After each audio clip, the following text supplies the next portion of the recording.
All right. All right. So today we are going to talk about what's happening out there with the new COVID-19 shutdowns that we're seeing.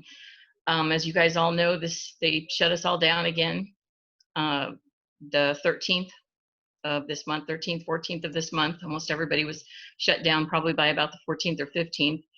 And what I'm seeing, please, you guys, if you have any questions or just want to jump in on this one, this is the time. But what I'm seeing right now that I want everybody to know about is the issues with the banks making the buyers have appointments to get not only their final closing funds, but their deposit. So when they go to put their deposit in escrow, they have to make an appointment to send a wire, or when they go to send their final funds, they have to make an appointment to send their wire. If they don't, I'm hearing that waiting times run anywhere from an hour, and Tommy just told me that at a Bank of America it was 2.5 hours. Two of the credit unions that my clients were working with had an hour and a half wait, which they could not do because they work. So they had to set an appointment, and it was a 3-day delay for that appointment. So we actually closed 1 day late because he was signing docs and we were trying to close the next day, and we couldn't. He couldn't even get in to send the money until the day after. So I'm letting everybody know how important it is that we let these buyers know they need to set their appointments right away to get their deposits in and to get their final funds in. That's really, really important. Chase, Tommy wanted me to check with some of the banks. Chase said their waiting times are running anywhere from an hour to 2 hours. Wells Fargo said 1 hour to 2 hours. And then I called one of my smaller credit unions, and she actually said, oh no, it's about a 30-minute wait. So I think it just depends on the time they want to go, but almost everybody wants to go between that 11:30 and 2:30 time span, and that's when they're really, really busy. Well, and that's to set up the wire, not for the wire to be sent and received, but Right. just to set up the wire. Right. And keep in mind too that a lot of banks are thinning out their staff, right? B of A is shutting down over 90% of their branches. Supposedly those are supposed to be shut down by the end of this month. Some of them are already closed. I know Annie and I had a file where the client had gone down to Bank of America. The line was around the building because they had announced closures. He was like, I can't wait 2.5, 3 hours to put the wire in. So then he tried calling them. They said he would have to make an appointment, but he couldn't get the appointment scheduled for over a week. So, every bank's going to be different. Every location's going to be different. And I think it's just important to be proactive so that when you're working with those buyers and they have to get funds into escrow for closing, that they're not waiting until the last few days before closing to do so, or at least calling the bank to make arrangements to make sure that they don't have to set an appointment, right? I think that's really the purpose we're trying to get after today is every bank individually will be different, but let's be proactive and have those conversations well in advance to make sure that there's not going to be delay. That's true. The other thing I want you guys to all be aware of, okay, so we have most of the time, I'm going to give you a quick scenario. Most of the time, what happens is the CD goes out to the buyers. Escrow should have already received the CD at that time to balance with them. 90% of your lenders will do that. They will give us the CD, make sure we balance when it goes out to the lenders.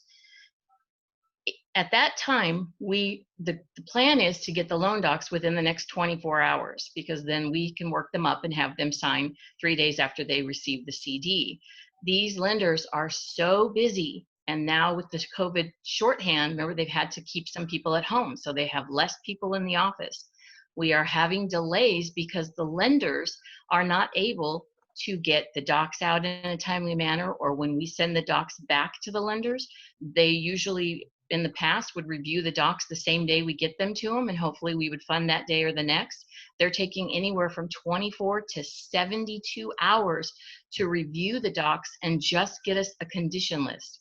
That's not to actually fund. That's just to give us the list of what you still need to fund. So it's called a conditions list. That's how long it's taking them to review those signed loan docs. So I just want everybody to be aware. If you want to know what the turnaround time is from your particular lender, ask them. Say, has COVID slowed you down? How long is it going to take you to review these documents when they're signed and still be able to get the conditions list out so we can fund? Just another thing to keep in mind, something to watch out for. Any questions on that or comments? I do, Annie. Mm-hmm. What's the percentage these days of table funders against versus docs going back? There are only about 3 or 4 that can table fund right now. I've got Wells Fargo, of course, who's always UWMM, that's United West Warehouse Wholesale Mortgage, United Wholesale Mortgage. That's another one that's pretty popular. Then we also have some of your smaller ones, Movement Mortgage, Finance of America, some of those also can table fund. But it's not the funds, the original funds that we're sending back to them. It's the scanned loan docs. Usually they'll take a scanned copy, but it's still taking them that much time to review them. Used to be they'd do it the same day, and they're not doing them the same day. They're just too busy and they're shorthanded. Yeah, it doesn't help that we have a huge influx of refinances happening with such low interest rates right now that these processors are overwhelmed. Yeah, I just saw an interest rate yesterday, you guys, at 2.395. That was amazing. Nice interest rate on a refi. Yeah. So they're definitely really good. Any comments? Any more questions about that one? What's the ultimate recommendation, or how will you be handling buyers, right?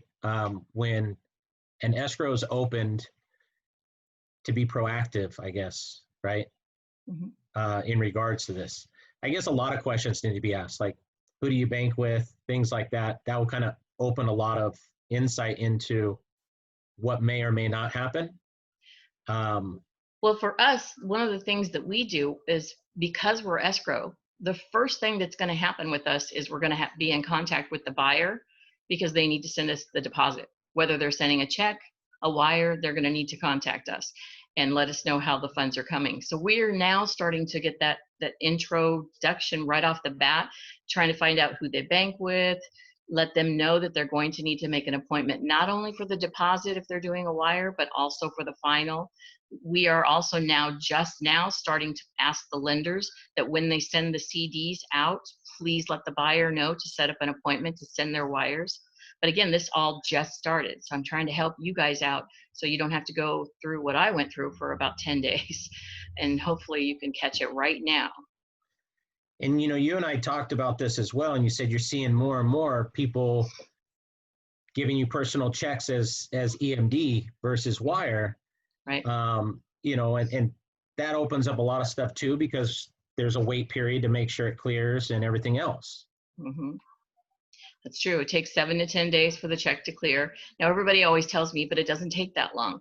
It may not take that long. Maybe it does show that it's cleared your bank 3 days later, but it takes that long for the bank to actually acknowledge the funds are there and it's okay to close on them. In other words, they are considered good funds, California good funds, that allows us to close on them.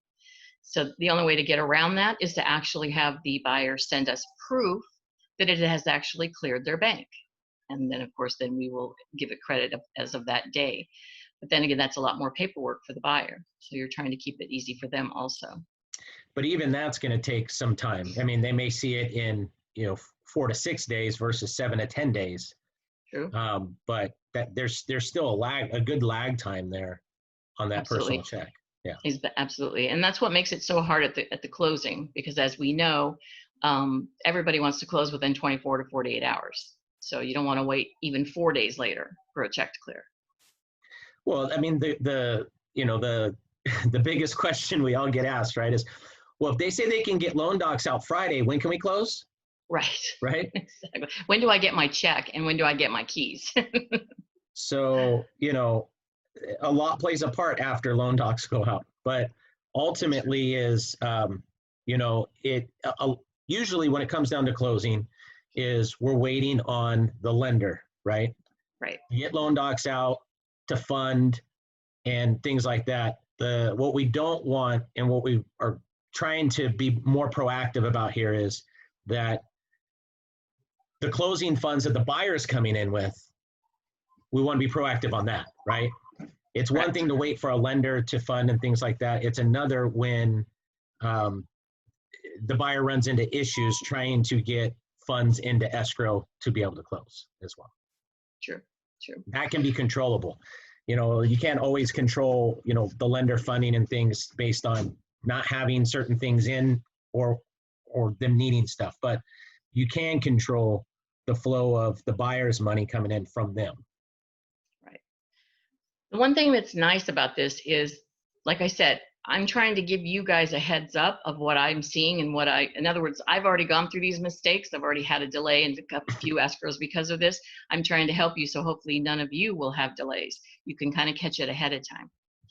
So I'm going to talk about one more little issue that we've had, and this is all due to COVID. And this is not something that you guys can control. It's basically only your escrow or title. So if you're thinking that maybe you need to talk to them about this or you just want to, that's a good idea. But we are also seeing delays in ordering the payoffs. I don't know if you guys probably don't know, but on all of the transactions, escrow orders the payoffs, and then we send them to the title company. And so then the title company will then usually call to confirm those figures. So we're getting caught in two ways. One, when we order the payoff, 90% of the time, the payoff will come to us within sometimes hours, at the most a day or two. We are now seeing delays in the payoffs coming in. They're taking anywhere from 2 to 4 days, which we're not used to. I mean, usually we can order these and we get them in hours, like I said. So I ordered one from Wells Fargo, and for the first time, Wells Fargo told me, we're really sorry, but it's going to be 4 days for this particular payoff. That usually only happens when we're in foreclosure or something like that. So I'm usually prepared for it. That's not the case this time. So just giving you guys a heads up that even the payoffs are causing delays. I've also had title call me and say, I'm trying to get a clarification on a payoff that you sent us, and I can't even get through. I can't get anybody to answer the phone. And so they're having problems. And as escrow, what we're telling them is just go ahead and pay it per the payoff. The negative about that is they can't get an update. Like if a payment was made, they can't get an update on that. If there's a change in an impound or the change somewhere along the way, they can't get an update because they can't speak to anybody to get an update on behalf of the seller. So that's the only negative about that. So usually the payoff will go out higher than what the seller actually owes. So you bring up another question then, since we're kind of veering that direction. Requesting demands, right? Right. Depending on who escrow has to request those demands from, can take longer than expected, i.e., we had a file where you had to request the demand for a code violation. Mm-hmm. If you didn't find a fax number by chance, it could have taken a lot longer. With counties closed and employees working from home, they're working with limited staff. So in some cases, things are happening faster than they did when they were open because they're not bombarded with all the walk-in. But in other cases, things can take a little bit longer as well. So, that brings up one thing that kind of just triggered in the back of the mind was demands that have to be requested from the counties. That could be anything from a code violation to child support, right? That's true. And these things can take longer than expected under the circumstances that we're currently in, right? So, I guess, the whole thing is trying to be as proactive as possible and getting this stuff from the banks, from county, things requested earlier than maybe we would in the past, right? I would say that if you are listing a property, I recommend we open title as soon as you list it, right? We're not waiting until we're in escrow.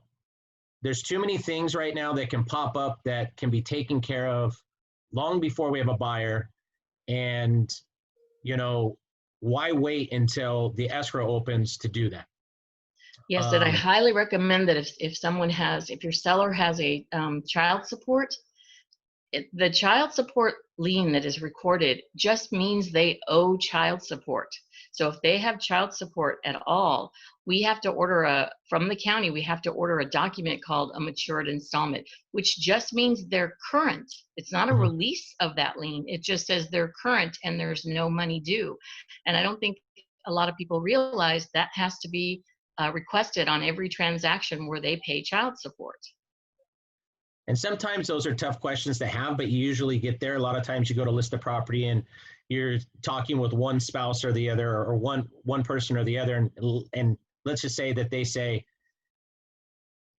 the house was left to me, but my husband's still on title, or vice versa, right?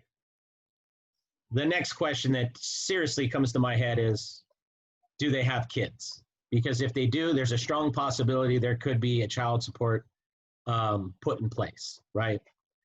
And that can be reacted to long before we have a buyer, because those can take up north of 2 weeks sometimes, depending on the county. And if the other spouse that is the one paying the child support has moved from county to county, you got to get them in every county that they've lived in. So if they lived in Orange County and they moved to Riverside County, now we have to get that from both counties.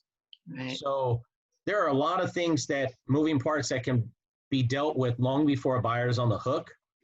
And especially right now where those things can take a little bit longer to get.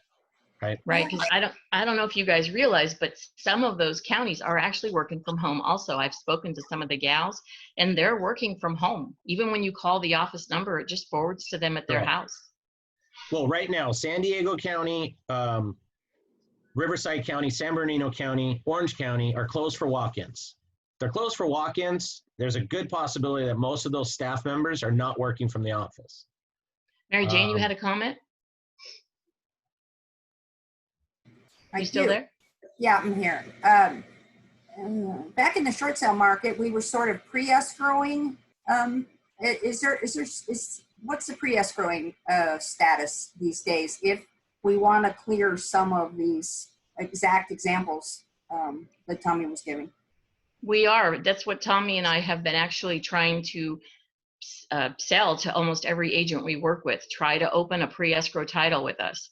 They can just open it with either one and just say, hey, open escrow and title, and we both, like if they tell Tommy, he'll get it to me, and if you tell me, I'm going to get it to Tommy. So if it's either one of us, or even if it's a different escrow or a different title, doesn't matter. Just let us know so we can get that opened and make sure that they're going forward. We can order the titles. We can get the HOA information with this pre-escrow. A lot of things that we can do. It's such a great idea. And it holds true for many, many aspects, not just this. I mean, I got the second call this week, I got this morning in regards to a POA, a power of attorney. Power of attorneys are very tricky, because it all comes down to how the verbiage is in the power of attorney, whether or not it covers certain things or whether or not additional documentation may be needed. And so I always tell people when there's a POA, like, get it into me as soon as possible so that I can get it into the title officer so that we can go through the verbiage on it and make sure that we don't need anything else, right? 2 calls this week in regards to POAs. And one of them, we're going to need some additional documentation based on how the verbiage is within that POA. Yes, speaking about that. Oh, Tommy, speaking about that, I just had somebody bring one in yesterday and ask if they could use a power of attorney, and they are entitled in a trust. They cannot use a power of attorney, just a power of attorney that you or I draw.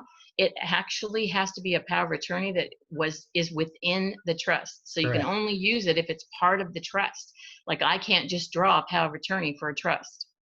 Well, the trust would supersede everything anyway once it's in the trust. Right. Most trusts that we come across, a strong percentage of them, a power of attorney is written within it. This one was from 1997. It doesn't always cover everything. Yeah, this one did not have a power of attorney. It was a 1997 trust, and they didn't even have one. So. But these, thank goodness, both of those questions that came in was right at the notion of signing for that listing, right? It wasn't weeks in. It wasn't, I have a buyer, we're opening title and escrow, oh, we need to get this checked. Because it's going to take a little bit of time to get what is needed. And with how fast things are moving right now with the lack of inventory, there's not a whole lot of window time there. So the sooner that, we can bring things to light, the sooner we could request certain things would just help speed up and make that transaction more smooth. Right. That's why it's so good to open those pre-title escrows, like Mary Jane was saying. Really good idea. And that's an added benefit because a lot of title companies now will not allow you to open a pre-title because there's money involved there to develop that prelim and everything else. Just to develop the prelim, we're in it for about $500. So, I mean, a lot of title companies have backed away and said, hey, unless it's in escrow, we're not opening a pre-title, right? I still open pre-titles. And a lot of escrows won't do pre-escrows either. So it is an added benefit. Does anybody have any questions? I have a question. How are you? Challenging times. For sure. I know this is a little bit off topic, but we've got agents throughout the country, and I'm just kind of wondering, through your networking and people throughout the country, have you been hearing this in other parts of the country? Like, I've got agents in Florida, North Carolina, South Carolina, Wisconsin. You mean as far as them having problems with the banks? Yeah, all kinds of issues that we're having here. Have you heard anything about it happening across the board? Well, I have a friend in Florida, and I know they're definitely having the same problems in Florida. That's just because I just happen to talk to her pretty regularly. She's an escrow person in Florida. She's actually title. And so I know that it's happening in Arizona and Nevada. Mm-hmm. It's as things come up and you start talking with different people. I work with a handful of agents that do business in multiple states. And I think a lot of it has to do with the actual banks, right? When B of A or a Chase or a Wells Fargo or what have you comes down and says, hey, we're going to limit our staff, or we're going to have certain people working from home, or we're going to do X and Y, that doesn't affect, say, an individual state usually. It affects across the board on a national level. Your smaller banks and institutes obviously could be much different, but it seems more and more we're seeing more and more banks are starting to go virtual. I mean, this whole thing with B of A going virtual is the stepping stone to a lot of banks following suit, in my opinion. Yeah, unfortunately, huh? And again, it's not across the board. It's bank by bank, but. And it might even be locations. Keep in mind. That's what I was meaning. Yeah. Yeah, because I would think that, like, my family lives in a small town in Oregon, and I was kidding around with my aunt who lives up there, and she says, well, we don't have to have an appointment. She says, they all know us. We walk in, hey, Joe, how's it going? Just walk right in. For now, anyway, right? Yes, exactly. Your higher populated areas, it's going to affect more, right? The whole thing is, I guess, when you're working with those buyers, is maybe upfront be proactive and have them start having conversations with their bank, right? Mm-hmm. Hey, I'm going to need to be sending a wire by X amount of date. Is it something that I need an appointment for? Should I make the appointment now? Being proactive with that definitely will help. Versus being caught off guard with, 3 days to close, and they want to go in and think they're just going to be able to get it done really quick and then run into issues, right? Yes, our buyers just were surprised. They had no idea it was going to happen. Right. And there's nobody, the buyers, all they want their keys. They want to move into their new home as quick as possible. And the last thing that they're going to want to deal with is an issue on their own end that they can't, that they're struggling to get money in fast enough, right? And then it prolongs it. Especially when a lot of planning comes involved with moving and things like that. It pushes everything back. Sherry, have you heard anybody complain out there yet?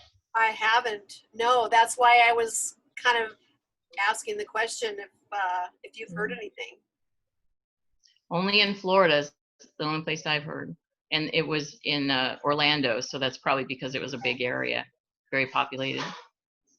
And again, the only thing I heard was that they had to wait an hour and a half they didn't make an appointment, they just waited. But see, some people can't wait an hour and a half. I mean, if you work at the, as a cop or a, fireman or something like that, you can't do that. That's exactly it. We just decided on Monday to do this Zoom on this topic, mainly because of the sheer amount of times that the issues have arisen in the last 2 weeks with Annie and with Lisa. So, when you're experiencing things that happen multiple times like that, it's kind of like, okay, well, this is starting to be more of a normalcy thing and not just a one-off. So now let's try and be as proactive as possible. It definitely probably changes how Annie and Lisa go about their new files when they first open. There's probably now more communication towards that aspect now that they've experienced it multiple times in such a short time frame, right? This is not like, oh, it happened 3 times this year. No, it happened 4 times in the last week. Yeah, This is something that's more regular now. Actually, it was more than 4 times, but yes, 4 times we had problems. A lot of complaining from the buyers the rest of the time. Right. And Brenda brought up a question on the chat. It says, I'm working on a sale of 21 rental properties within a trust, utilizing a monetized installment sale. Would you want to review the trust prior to me taking the listing? Brenda, it never hurts. We do review trusts, POAs, things like that in advance to let you know, yeah, we're good as long as X, Y, and Z takes place, or to let you know that certain things will be needed. It's definitely always good to know that up front. So yes, we would do that for you. Go ahead. Laughing. All right, guys. Yeah, I think it's just the notion of trying to get the word out, to be proactive, ask the questions in advance, more so than, not just on the value of money transferring in, right? But on every aspect. Keep in mind, we're dealing with counties that are closed, right? We're open for recordings. That's all done electronically. It's actually done through a third party for the counties, and then sent to the counties. So all that is still a go, but there are no walk-ins. If you need a death certificate, if you need a marriage certificate, if you need anything documentation-wise, you can't just go down and get it. You have to now request it. So that's going to take a little bit longer. Demands, anything to do with the county is going to take a little bit longer. And let's just be proactive across the board when it pertains to that kind of stuff. Yeah, especially accommodation recordings are also, they're only taking them based on appointments only. You can't just walk in, record a deed or something, change it into a trust. So just to let you guys know, just an accommodation recording is not something you can just go get recorded. I had somebody actually call me and say, can you tell me where to go to get something recorded? Right now in all of our Southern California counties, you can't. They're closed. Correct. All of them. It's not available. And most title companies don't do accommodation recordings unless it's an accommodation recording from a transaction that they were involved in. Right. That has been approved by the lender. Outside of that, we could definitely refer you to companies that do those, like DocStar or something like that. But yeah, accommodation recordings are pretty much a no-go across the board right now, unless you do go through a third party. Great questions. Any other questions or any other topics that you guys feel you need answers on? Because we're here for that. No? All right. Annie, is there anything further in regards to today's topic that you wanted to touch base on, or? Nope, those were the 3 highlights. Sorry, guys, I don't have any great news. just trying to help you so that you don't have issues at closings and with the new openings. And that's the great news, because nobody on this call right now is experiencing what we just went over, which is a good thing, because now they're going to be proactive and hopefully they won't experience it. So, all right. Well, with that said, unless there's any other questions, we will conclude for this week, and we will be back next week at 12:30 on Wednesday. If you guys have any properties to pitch, we do have the Zoom tomorrow at 4. You can send the MLS info into Annie or myself. We'll get it in the presentation. And we would love to have anyone and everyone on that Zoom tomorrow to pitch your properties and, allow some extra promoting of it out there. Whether it's a coming soon or a active, doesn't matter. We also allow you to pitch investment properties as well as leasing opportunities. And at that, I guess we will say thank you. Thank you. Thank you very much. And we will see you all next week. Thank you so much. Thank you, guys. Thanks, Have Sharon. a good week. Yeah. You too.